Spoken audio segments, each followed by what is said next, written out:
Today we're making these little peanut chocolate balls, or peanut bites covered with a chocolate shell. They are no-bake, with just 4 ingredients and really easy to make.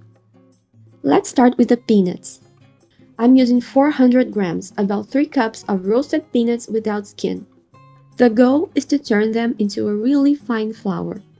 I used a food processor, but if you don't have one, a blender works just fine. The key is to add the peanuts little by little and blend slowly so everything gets evenly ground. You don't want some chunks left behind. Once the peanuts are ground, transfer them to a large bowl. Add 2 tablespoons of unsweetened cocoa powder and mix with a spatula until everything is combined. You'll see the cocoa blending in and darkening the peanuts a bit, and that's exactly what we want. Next, let's add the sweetened condensed milk. I used about 1 1/3 cups. But here's an important tip: add it gradually, a little at a time, and mix as you go. We're aiming for a soft, slightly sticky dough that's still easy to roll.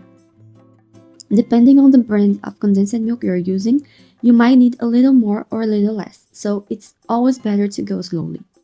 And here's another tip: don't make the dough too dry. It will firm up a bit after resting, so it's better to keep it on the softer side. If it ends up a little too wet, don't worry. Let it sit at room temperature for about 30 minutes or place it in the fridge for a few minutes. It will firm up just enough to roll nicely. I love this recipe because it's simple, quick, and you don't need any oven. Plus, if you're a peanut fan, you're going to really enjoy these. Now it's time to roll the balls. I like to weight mine at 20 grams each so they are all the same size, but you can also just eyeball them. They will still turn out great.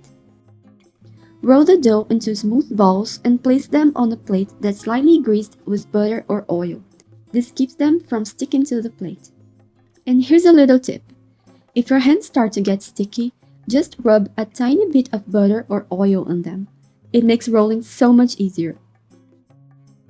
For the coating, we need about 1 cup of chocolate. I like to melt mine in the microwave in 30-second intervals, stirring after each one until it's completely smooth. If you're using real chocolate, remember it needs tempering to set properly and get that nice crisp shell. But if you want to skip tempering, you can use coating chocolate.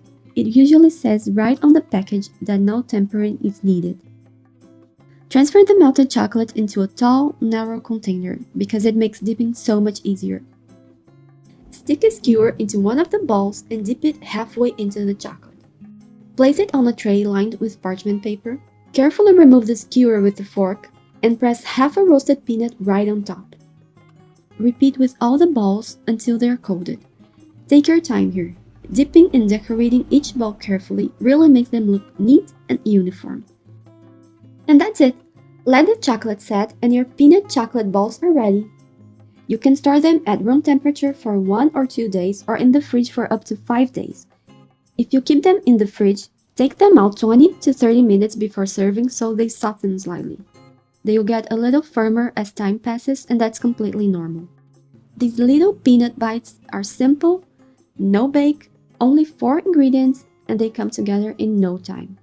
If you love peanuts, this recipe is a must-try. It's quick, tasty, and perfect for sharing.